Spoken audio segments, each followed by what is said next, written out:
It's obvious that the UN Security Council, with the Russians and the Chinese wielding their vetoes, was never going to adopt any kind of resolution threatening the use of force. Now, it did get discussed in the press conference just now. What happens if there are violations by anybody of this whole process going forward? And the message from both Mr. Kerry and Mr. Lavrov was that that would be referred back to the Security Council for possible Chapter 7, a possible Chapter 7 resolution. Now, that could imply the use of force, but in the words of Mr. Kerry, any sanctions applied by the UN would be commensurate with the violations. So clearly, when these episodes occur, as they are bound to do, then there's going to be heated debate, I suspect, at the Security Council about how serious the violations were, about who was responsible for the violations, and what the consequences should be. But on that timetable, I should just point out I've received a set of documents from the US State Department just in the last 5 minutes, which add a lot more detail to this plan. And I should just run you through 3 important points here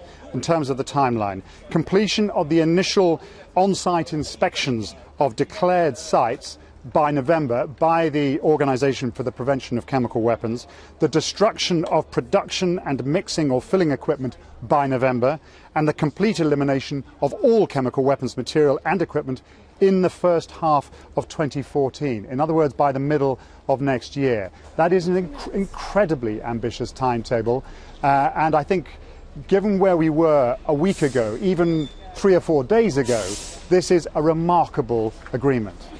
But month after month, the reality here, Paul, is that conventional weapons kill more people in Syria than chemical weapons. I mean, chemical weapons, it's appalling, it's horrible what has happened, but the world is focusing in on the potential reuse or use again of these chemical weapons. Absolutely. And, let's be completely candid. If no more chemical weapons are used on the ground and the war rages on, then this will have been seen to have been a significant moment, but only a rather discrete moment in this wider conflict. But the implications are considerable.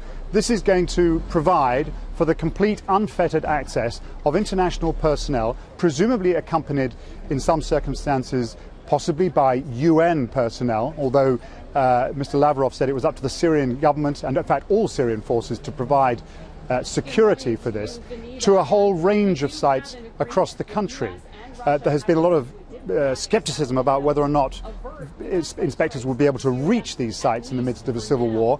Mr. Kerry addressed that, saying that the movement that we've seen over the past year or so of these chemical weapons has all been into areas where the government feels pretty secure. So actually, in terms of access, the inspectors may find themselves not having to kind of force their way through front lines. The access may not be as difficult as some people imagine.